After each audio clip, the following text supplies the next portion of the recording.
So hello guys, labi na sa mga bisdak nga mga viewers nato karon. So is ubani ko ninyo magluto sa atong creamy beef and mushroom. So first, magbutang ta og oil sa pan.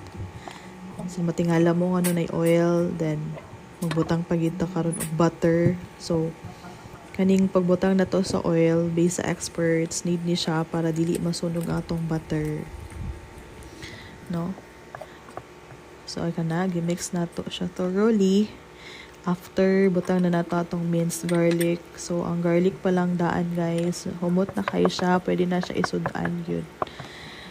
So, need nato ni siya ipa-brown atong garlic.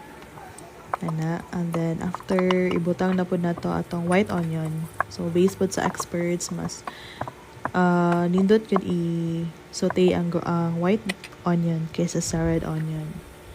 After that, gibutang na nato ang atong marinated nga beef strips. So, sa akong marinate, guys, gibutang lang ako ni siya og oyster sauce, soy sauce, white sugar, and ground pepper.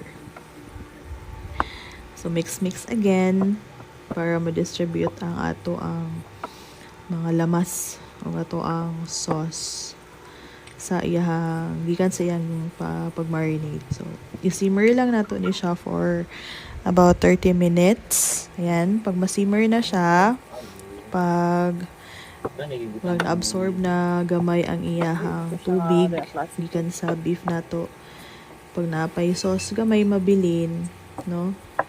Ayaw po siya ipamala para dili po siya pait. So, kana butangan na nato siya og 3 cups sa tubig para mahumok ang atong beef.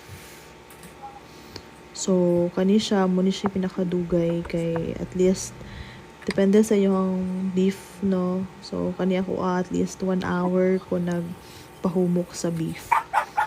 So, from time to time, guys, i-check na to if napabay tubig para dili na siya murag na prito na noon, no?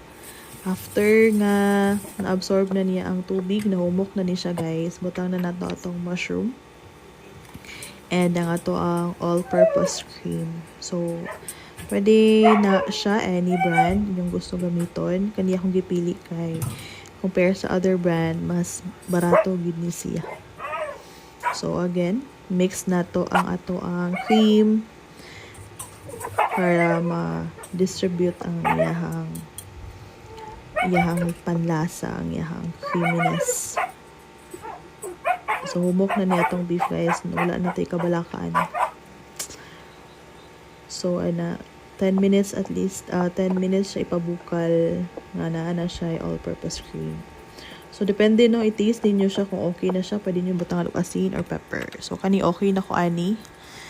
Ato na siyang i-serve. So, ato ang i-prepare nga bowl. So, ready na siya. Pwede namin makakauna ni guys kay 8:45 nagilintawan mi na ni hapon ani Diyos mayo.